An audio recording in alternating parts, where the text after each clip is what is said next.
Merci d'avoir accepté cet entretien. Alors, pour commencer l'interview, la première question, comment se porte votre parti, le RPG Arc-en-Ciel? Bonsoir monsieur, en tout cas je suis honoré de vous recevoir ce soir. Le RPG Arc-en-Ciel au niveau de l'Europe se porte très bien.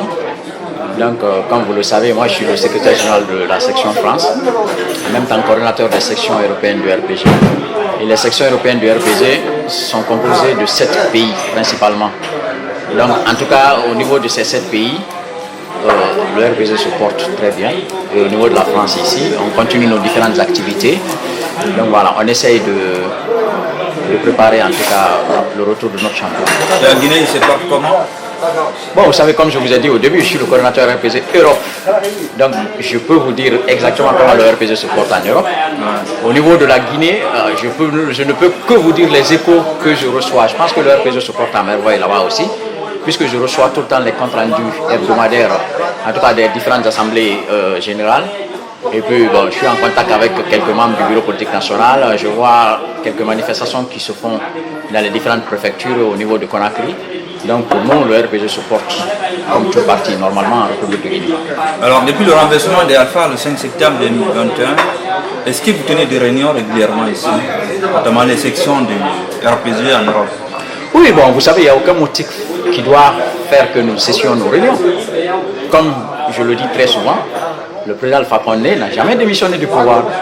Donc pour nous, pour les sections du RPG en Europe et pour tout le RPG, en tout cas en République de Guinée, le président légitimement élu et légalement élu de la République de Guinée s'appelle le professeur Alpha Condé. Et ce, jusqu'en 2026. Donc il n'y a aucune raison que nous cessions nos activités. Donc nous, les réunions se font régulièrement, puisque comme je l'ai dit, on est composé de 7 pays, on ne tient pas de réunion physique tout le temps, mais nous avons des points téléphoniques au moins une fois par mois, donc où chaque pays essaie un peu de nous remonter les différentes activités au sein des sous-sections. Et puis je pense qu'au niveau de la Guinée aussi, les réunions, comme je l'ai dit tout à l'heure, se font de façon hebdomadaire, donc tout se passe très bien. Et comme je l'ai dit, nous nous battons toujours, et ici et en Guinée, pour faire en sorte que l'ordre constitutionnel soit rétabli en République de Guinée. Et pour nous, rétablir l'ordre constitutionnel implique implicitement le retour du professeur Alpha Condé au pouvoir. D'accord. Alors, nous avons vu récemment une circulaire suspendant l'ancien député Souleymane Ibouno Keïta. Quelle réaction faites-vous par rapport à cette décision de vos responsables? Bon, vous savez, j'aime pas trop commenter les décisions internes, comment dirais-je, au RPG, puisque le RPG est comme tous les autres partis politiques. C'est un parti qui est régi par un règlement intérieur auquel tout le monde est tenu et qui régit le fonctionnement interne du parti. Donc que ce soit le RPG ou un autre parti politique, je pense que s'il y a une décision de suspension, c'est que ça doit être motivé par quelque chose. Ce que je sais, l'honorable Souleymane Duno est un militant du RPG et je pense que lui-même il n'a pas réagi. Il se plie à la sanction qui a été prise contre lui. Aujourd'hui, l'heure est plutôt à la réunion. Nous appelons tout le monde à faire en sorte que personne ne tienne un discours de division ou un discours de dispersion. Nous devons tous faire en sorte que nous nous donnions la main pour faire en sorte que le remplacement générationnel se fait de façon naturelle. C'est tout ce que moi je peux dire. Je n'ai pas à commenter en tout cas cette suspension. D'accord. Alors Salou Cissé a dit que les décisions du parti, notamment, sont confiées à M. Kassori Fofana qui est en prison. Alpha Condé reste le fondateur à compte du parti. Est-ce que vous aviez déjà cette information avant la sortie de Salou? Bon, vous savez, c'est pas exactement ce que Salou m'a dit, puisque j'ai suivi Salou sur film. Ce que Salou Cissé a dit, Salou Cissé est le secrétaire général du parti, donc il connaît le parti plus que n'importe qui. C'était juste une erreur de langage, en fait, suite à la question des journalistes. Sinon, les structures du RPG sont claires. Le président du parti s'appelle le professeur Alpha Condé. C'est lui qui a été élu par le Congrès, donc personne n'a à contester ça. Kassouri, quand le professeur Alpha Condé était absent, a été élu effectivement à la tête d'un conseil dont le nom est très très explicite, qui s'appelle Conseil exécutif provisoire. Donc cela n'a rien à voir avec le président du parti. Le président du parti reste naturellement le professeur Alpha Condé, bien qu'il en soit le fondateur aussi. Est-ce qu'on peut s'attendre à une sanction de Saloum Cissé par rapport à cette sortie médiatique que vous qualifiez en quelque sorte ratée? Non, bon, moi j'appelle pas ça raté. Comme je l'ai dit, c'est une erreur de langage et je pense que Saloum, il avait promis en tout cas d'éclaircir ce point lors d'une autre émission. Et non, bon, il a voulu simplement dire que c'est le président Alpha Condé est le président du parti et c'est lui qui l'a fondé aussi. C'est tout simplement ce qu'il a voulu dire. C'est juste un abus de langage qu'il a entraîné à dire Kassori. Il voulait dire Kassori, président du conseil exécutif provisoire. Donc je pense que non, on ne s'attend à aucune sanction pour ça. D'accord.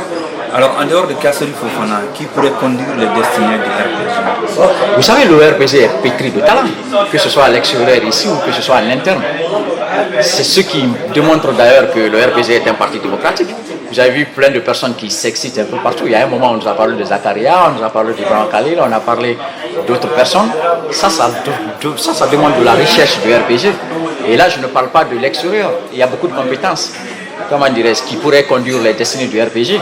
Mais comme je l'ai dit tout à l'heure, le RPG est régi par un règlement intérieur. Il y a quelqu'un qui a été élu par le Congrès, qui s'appelle le professeur Alpha Condé, qui est pour le moment à la tête du parti. Il est non seulement le président du parti, il est aussi le président de la République. Donc aujourd'hui, le RPG n'est pas dans un débat de qui dirige, qui ne dirige pas, puisque c'est évident, c'est le professeur Alpha Condé qui est à la tête du parti.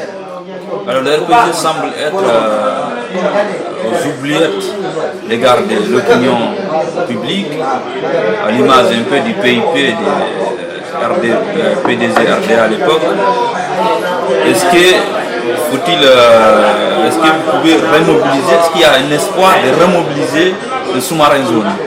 Bon, je pense que vous avez une vision erronée de l'actualité du RPG, puisque le RPG reste, en tout cas pour le moment, le plus grand parti de la Guinée. Certains peuvent dire avec l'UFDG. Pour nous, le RPG n'a jamais été démobilisé, le RPG n'a jamais été démembré. On ne peut pas du tout comparer le RPG au PIP, ni au PDG-RDA. Mais puisque ces deux partis-là, dès qu'ils ont perdu le pouvoir, les partis sont partis. Nous, ça fait 2 ans qu'on est là. Et la preuve que le RPG est le plus grand parti de la Guinée, c'est que dès que le RPG prend la parole, ou dès qu'il y a une simple photo du professeur Alpha Condé qui sort sur les réseaux sociaux, ben, tout le pays est ému, y compris le CNRD. Aujourd'hui, le seul homme politique capable de faire partir Mamadi Doumbouya du pouvoir, c'est Alpha Condé. Ça, c'est évident. Donc, le RPG reste, en tout cas à notre avis, le principal parti pour nous. Dans les urnes ou par d'autres moyens? Vous savez, le RPG est un parti démocratique. Le RPG n'a jamais prôné la violence. Le RPG n'a jamais cautionné tout ce qui peut être moins illégaux. Le RPG a perdu les élections en 1993. Si le RPG était un parti armé ou un parti violent, on aurait fait en sorte que l'on récupère le pouvoir. Le RPG a été triché en 1998 aussi. Non, nous, le RPG, nous allons reconquérir le pouvoir légalement. Puisque, comme je l'ai dit, Alpha Condé n'a jamais démissionné. Donc, ce que je dis, et je le répète, le RPG est en train de se battre pour faire en sorte que nous récupérions le pouvoir qui a été perdu. Alors cela fait 2 ans maintenant que la junte est au pouvoir. Quel bilan tirez-vous de cette gestion? Bon, vous savez, moi j'aime pas trop commenter le bilan de cette junte-là, puisque la junte a été complètement détournée de son objectif. On parle d'une transition, et tout le monde sait qu'une transition, c'est principalement la préparation, en tout cas, des élections, puisque c'est une période transitoire. Aujourd'hui, même le nom de cette junte-là est trompeur. Ils disent Conseil national pour le développement. Ils ne sont pas là pour le développement. Pour nous, nous n'avons jamais cru en cette junte-là. Comme je l'ai dit au début, Mamadi n'a jamais respecté ses engagements, y compris tout ce qu'il a été dit, en tout cas dans son discours du 5 septembre. Le principal motif de sa prise de pouvoir, selon lui, c'est que le pouvoir était personnalisé. Aujourd'hui, le pouvoir est personnalisé et en plus il est personnifié. Il a dit que la justice serait le boussole de la transition. Aujourd'hui, tous les Guinéens sont en train de voir que c'est plutôt l'injustice qui est la boussole de la transition. Il a dit qu'il lutterait contre la corruption. Aujourd'hui, tout le monde est en train de voir que la Guinée n'a jamais été aussi corrompue que maintenant. puisqu'on entend parler de milliards de détournements qui ne sont jamais versés dans les caisses de l'État. Il a dit aussi que quand il serait au pouvoir, il n'y aurait plus, en tout cas les erreurs du passé, et que le sang d'aucun Guinéen ne serait versé. On a vu qu'en 2 ans, ils sont à peu près à 33 ou 34 morts. Donc, nous pensons que ce que nous avions dit dès le début, c'est ce que la Guinée est en train de vivre. Même ceux qui ont applaudi pour Mamadi au début sont en train de le regretter aujourd'hui. Donc, y compris comment on appelle ça? Non, pas le CNRD, le FNDC, et puis tous les autres leaders aussi qui avaient applaudi. Aujourd'hui, tout le monde est en train de regretter. Donc, nous sommes plutôt contents du fait que les gens se sont rendus compte à l'évidence que ce que nous avions dit au début, que nous n'avions jamais fait confiance en cette junte, c'est ce qui est en train de se faire. Aujourd'hui, pour nous, le bilan de cette junte est totalement négatif, même s'il y a évidemment quelques aspects positifs, ça il faut quand même le dire. En tout cas, la corruption, les détournements, voilà. Et puis, toutes ces morts qu'il y a eu le 5 septembre au palais, et que les familles de ces différentes victimes-là n'ont même pas eu, comment dirais-je, le privilège d'enterrer leurs enfants. C'est aujourd'hui très très regrettable. Voilà, c'est ce bilan que nous tirons. À cela s'ajoutent toutes les violations des droits de l'homme qui se font en Guinée, y compris sur les journalistes et sur les civils. Vous avez vu, dès qu'ils ont pris le pouvoir, ils sont allés agresser les journalistes de Djoma. Ça n'avait jamais été fait. Jusqu'au siège, ils ont tué des gens déjà au pont 8 novembre. Des gens qui disent, en tout cas, être venus pour plus que le sang d'un autre Guinéen. Donc aujourd'hui, pour nous, le bilan est totalement négatif. La seule chose pour la Guinée aujourd'hui, vraiment, c'est que cette junte-là doit partir. Elle doit partir parce qu'il y a un proverbe qui dit que si vous ne savez pas où vous allez, sachez au moins d'où vous venez. Je pense que le CNRD sait où est-ce qu'ils ont pris le pouvoir. Ils n'ont qu'à juste remettre le pouvoir là où ils l'ont pris. Alors, quelle analyse faites-vous du discours de Mamadi à la 70e session de l'Assemblée des Nations Unies? Bon, vous savez, avant d'arriver au discours de Mamadi, nous on a été en tout cas complètement déçus par les Nations Unies. Les grandes nations qui disent aujourd'hui véhiculer les valeurs universelles, en tout cas de la démocratie, nous ne pouvons pas comprendre qu'on invite à la tribune des Nations Unies une junte, et de surcroît une junte sanguinaire. Donc aujourd'hui nous avons été très déçus par ça, et nous avons compris que les Nations Unies malheureusement sont devenues en tout cas une tribune où n'importe qui peut venir à n'importe quel moment. C'est peut-être l'une des raisons pour lesquelles la plupart des grands de ce monde d'ailleurs ne se sont pas présentés à cette session. Vous savez, en tout cas, quand on parle des Nations Unies, on parle du Conseil de sécurité. Il y a 5 pays qui président ce Conseil. On peut dire qu'aucun des présidents ne s'était présenté. À part Biden. Biden, il ne s'est pas déplacé, il était chez lui. Poutine n'est pas parti, le Chinois n'est pas parti. Aucun des 5. Macron n'est pas parti. Voilà, Macron n'est pas parti. Donc, c'est un sommet pour lequel nous n'accordons pas beaucoup d'importance. Et par rapport au discours du colonel, nous, ce qui nous a plu, c'est que le colonel a exposé, en tout cas de façon explicite, sa volonté à tout le monde. Vous venez pour une transition, au lieu de venir dérouler en tout cas le programme de votre transition, au lieu de dire aux gens comment est-ce que vous allez vraiment faire en sorte que votre transition finisse, vous venez vous lancer des diatribes contre, comment dirais-je, la CEDEAO, contre les autres pays, contre les puissances. Ce qui reste clair, c'est qu'aujourd'hui quand même, toutes les puissances ont compris que ces gens-là ne sont pas venus pour partir. Mamadi a clairement dit qu'il n'est pas pour la démocratie. En tout cas, que la démocratie n'est pas adaptée à l'Afrique. Mais ça veut dire peut-être qu'il est pour le stalinisme, peut-être qu'il veut être un Bokassa, ou peut-être qu'il veut instaurer un régime aristocratique. Donc nous pensons que le contexte ne s'y prêtait pas.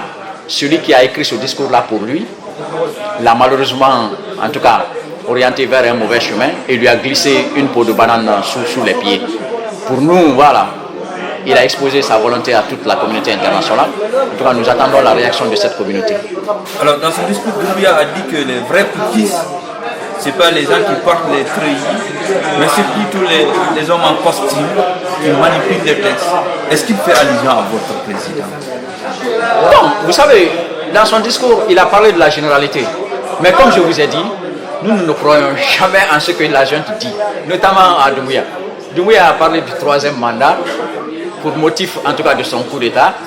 Il a parlé des différents points que je vous ai évoqués. Tout le monde est en train de se mettre à l'évidence aujourd'hui. que le pouvoir n'a pas été dépersonnifié, l'injustice en tout cas est devenue la boussole de la transition. La CRIEF, au lieu de servir d'organe de lutte contre le crime, est devenue plutôt un organe de règlement de compte. Donc aujourd'hui, si c'est le troisième mandat qui était la cause de son coup d'État, Alassane Ouattara serait parti. Et bien pourquoi il y a eu coup d'État au Mali alors que le monsieur n'était qu'à son deuxième mandat? Pourquoi il y a eu coup d'État au Niger alors que le monsieur était, si mes souvenirs sont bons, qu'à sa deuxième année?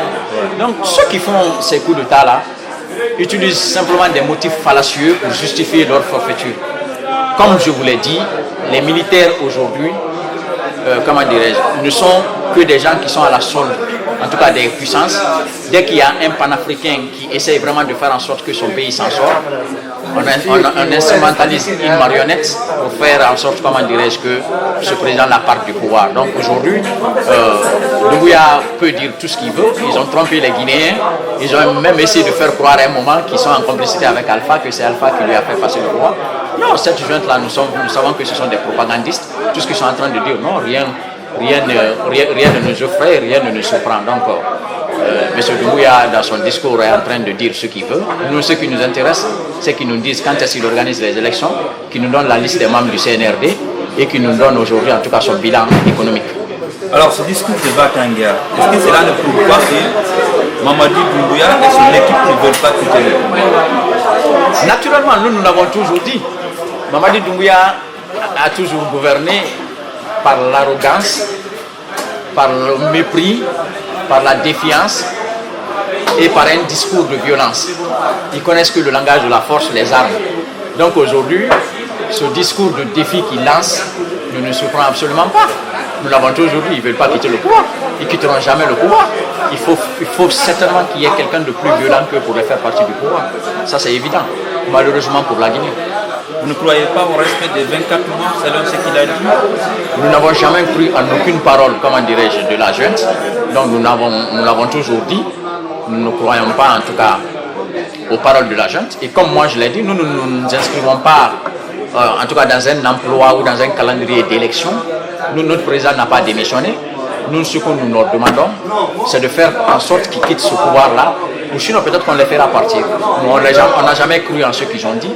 Et donc, non, pour nous, 24 mois ou 36 mois, c'est rien, puisque nous savons qu'ils ne vont jamais le respecter.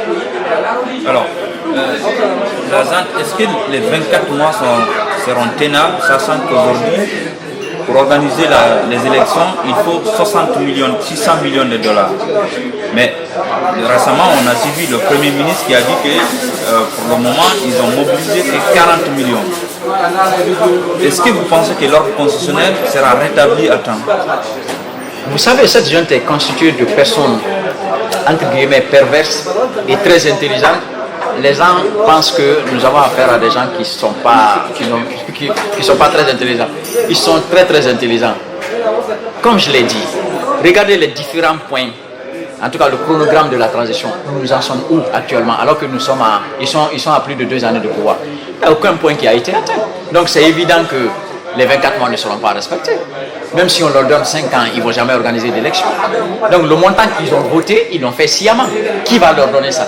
Quel bailleur de fonds va faire confiance à cette junte-là pour leur donner ça? Ils savent bien que personne ne leur fera confiance pour leur donner ça. Ni l'Union européenne, ni la CEDEAO, ni aucun autre organisme international. Donc c'est évident qu'ils ne vont jamais avoir ça. Et ça, c'est juste un motif pour dire non, nous n'avons pas pu organiser les élections pour ça. Parce qu'on n'a pas pu obtenir ce montant. Et je suis convaincu que même si on leur donnait ce montant, mais ils n'organiseraient jamais les élections. Ils savent ce qu'ils ont fait jusqu'à présent. Donc ils ne vont jamais organiser les élections. Vous savez, la Guinée a déjà vécu un passif comme ça. Il y a des gens qu'on est en train de juger aujourd'hui pour les événements qu'ils ont fait pour le 28 septembre. Nous, on pensait que ceux qui sont là aujourd'hui allaient tirer les leçons du passé. Mais ils ont fait pire que ceux qui sont en train d'être jugés aujourd'hui. Donc, ils savent qu'il y a des choses qui les attendent. Donc, je pense qu'ils n'ont aucune volonté de quitter le pouvoir. Alors, lundi prochain, la Guinée va célébrer ses 65 ans d'indépendance. Que signifie cette date pour vous? Vous savez, le 2 octobre 1958, précédé naturellement du discours du 28 septembre par Sékou et ses compagnons, où la Guinée a été le pays précurseur de l'indépendance africaine, nous rappelle toujours, en tout cas, une vaillante phrase de ses compagnons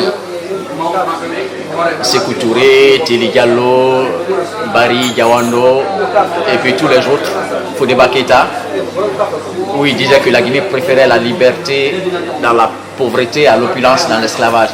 Je pense qu'aujourd'hui, c'est toujours ce qui continue. Beaucoup de personnes sont en train de ressusciter les actions de ses compagnons de l'indépendance aujourd'hui, parce que la Guinée était partie pour être un pays précurseur, comment dirais-je, non seulement de la souveraineté et de l'indépendance africaine, mais malheureusement, ça a été interrompu récemment. Il faut le reconnaître, on peut peut-être critiquer Sékou Touré de dire tout, mais en ce moment, la Guinée était souveraine et la Guinée vraiment était un modèle, en tout cas sur le plan culturel en Afrique et même sur le plan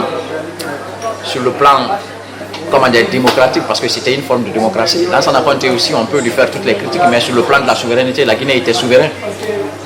Avec Dadis aussi, c'était pareil. Sous Alpha Condé, tout le monde a vu aussi. Malheureusement, c'est ce que la Guinée est en train de perdre maintenant. Je ne peux pas croire qu'aujourd'hui, que Sékou Touré va se réveiller dans son tombe quand il entend que la première dame de Guinée vient d'un pays qu'il a toujours combattu. Donc aujourd'hui, on a malheureusement une marionnette qui est à la tête de la Guinée. Mais nous allons quand même fêter notre 2 octobre, puisque ça, c'est qu'une période transitoire. Nous allons nous remémorer tout ce beau passé et nous pensons que la Guinée va continuer, en tout cas, à être un symbole, un modèle de démocratie. Un pays qui a été, en tout cas, à la base de la création de l'Union africaine, de la CEDEAO et de tous les autres organismes. Et la Guinée va toujours se battre pour faire en sorte que tous les pays africains soient indépendants et que les pays, en tout cas, sortent des différents moyens de colonisation, notamment le CFA et tous les autres organismes coloniaux. Que doit faire le régime militaire pendant cette journée mémorable pour la Guinée? Bon, vous savez, nous on ne s'attend à rien de la part des régimes militaires.